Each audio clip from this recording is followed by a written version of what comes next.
الحمدللہ رب العالمین والصلاة والسلام علی خاتم النبیین وعلی آلہ واصحابہ اجمعین اما بعد فاعوذ باللہ من الشیطان الرجیم بسم اللہ الرحمن الرحیم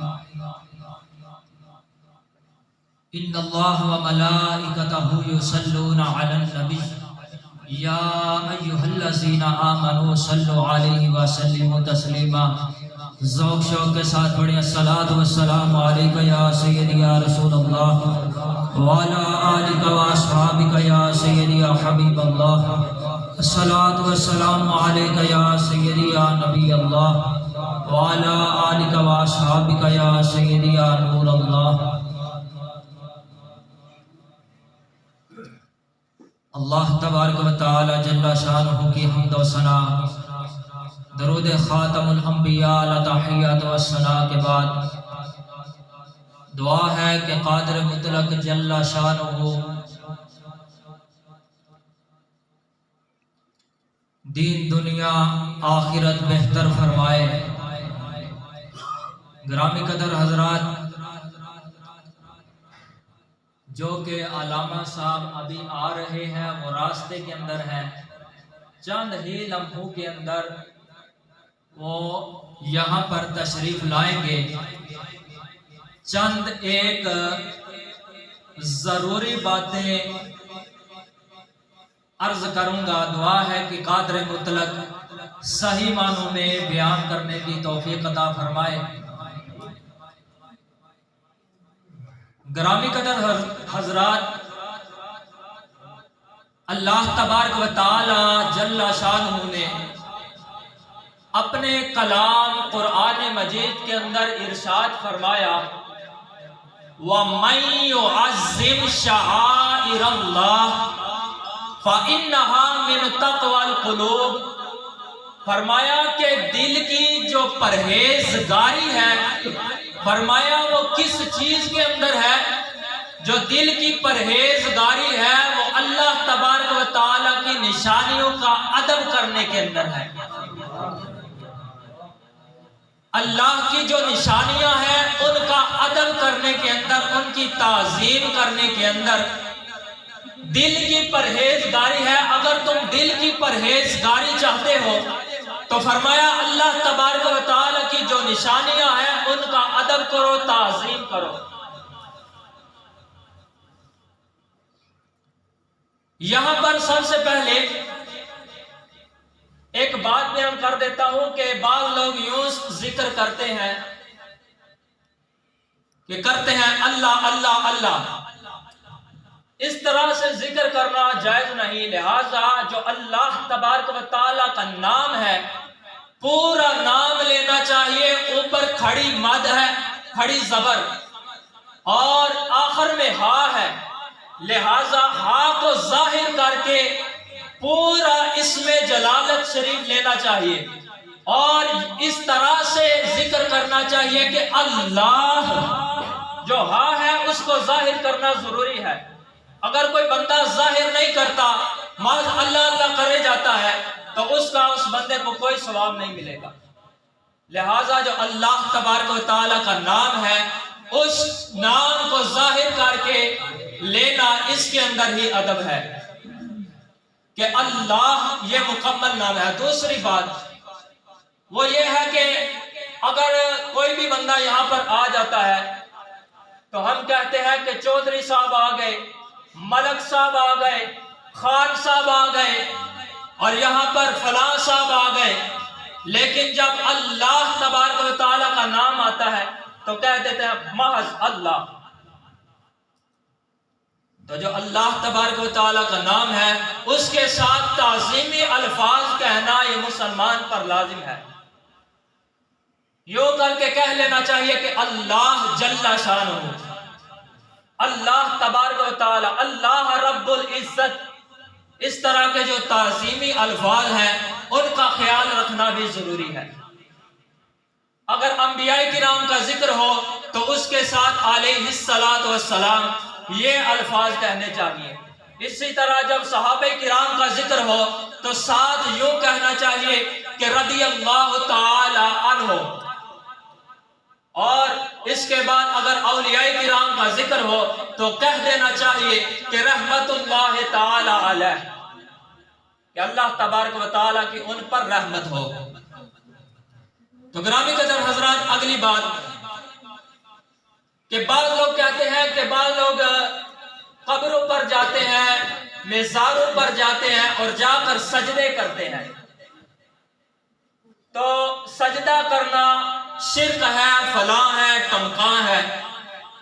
یہاں پر اس بات کو تھوڑا سا کھول کر بیان کرنا چاہتا ہوں کہ سجدے کی دو قسمیں ہیں، کہ اگر کوئی بندہ کسی قبر پر جا کر سجدہ کرتا ہے، محض سجدہ، اگر تو تعظیم کی وجہ سے کرتا ہے تو وہ سجدہ حرام ہوگا۔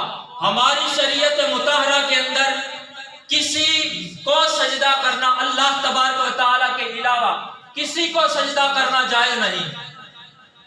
اگر سجدہ کرنا ہے تو محض اللہ تبارک و تعالیٰ کو کرنا ہے۔ ہم کعبے کو بھی سجدہ نہیں کرتے، کعبے کی طرف اپنا رخ کرتے ہیں، سجدہ اللہ کو کرتے ہیں۔ اس بات کو سمجھنا چاہیے۔ آگے سمجھے کہ جو سجدہ ہے اس کی دو قسمیں ہیں، ایک سجدہ تعظیمی، ایک سجدہ تعبدی، کہ عبادت کی نیت سے کیا جائے۔ اگر تو بندہ کسی قبر کے سامنے جا کر سجدہ کر دیتا ہے محض جہالت کی وجہ سے، تعظیم کی وجہ سے، تو وہ سجدہ حرام ہوگا، جائز نہیں، وہ بندہ ایک گناہ کا کام کرتا ہے۔ دوسری بات، اگر وہ بندہ کرتا ہے اس بزرگ کو، اس قبر والے کو عبادت کی نیت سے سجدہ، تو وہ سجدہ کفر بن جائے گا۔ اگر وہ بندہ سجدہ کر لے کہ میں اس بندے کی عبادت کر رہا ہوں، مجھے ثواب ملے گا، تو اس وجہ سے وہ بندہ دین اسلام سے خارج ہو جائے گا۔ ان ضروری باتوں کو عرض کرنے کے بعد اگلی بات عرض کرنے لگا ہوں کہ حاشیہ جلالین کے اندر علماء کرام کے مختلف موقف پیش کیے گئے۔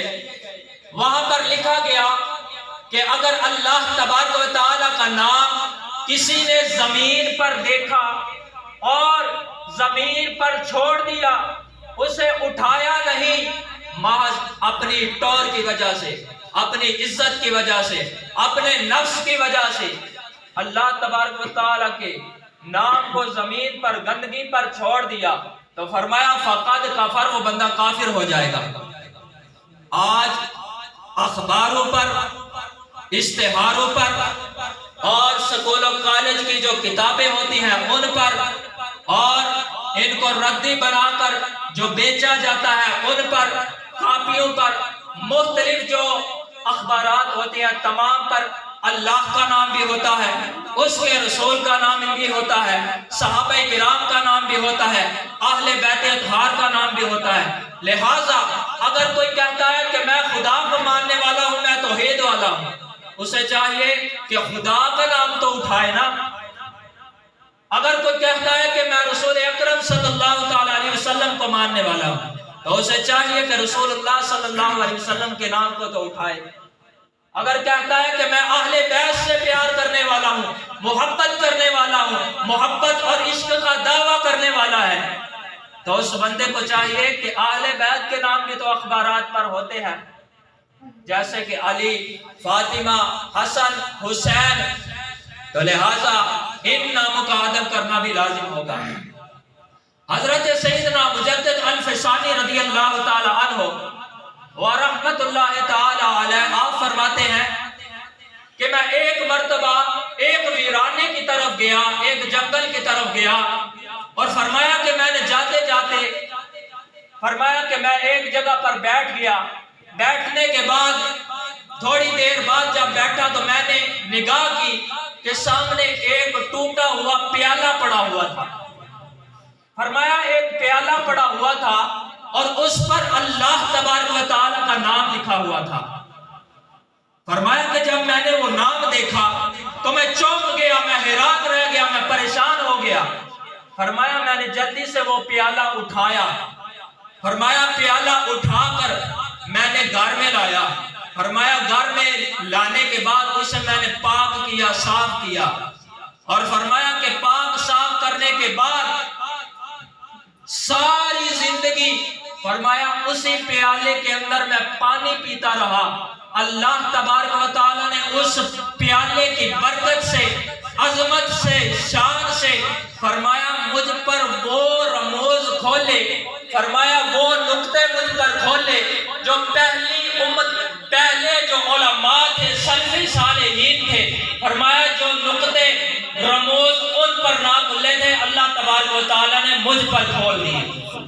اور فرمایا اللہ تبارک و تعالیٰ نے 10 صدیوں کا مجھے مجدد بنا دیا اس ادب کی وجہ سے، مجدد الف ثانی، فرمایا 10 صدیوں کا مجدد اللہ تبارک و تعالیٰ نے محض اس ادب کی وجہ سے مجھے مجدد بنا دیا۔ تو گرامی قدر حضرات، یہ چند ایک ضروری باتیں تھی۔ علامہ صاحب تقریباً 10 منٹ تک انشاءاللہ تعالیٰ پہنچ جائیں گے، اور جتنا ہو سکا آپ کی طبیعت مانی تو اتنا ہی کلام کریں گے۔ اس سے پہلے میں مختصر حاضری کے لیے دعوت دیتا ہوں بھائی ارسلان صاحب کو کہ وہ آتے ہیں اور مختصر حاضری پیش کرتے ہیں۔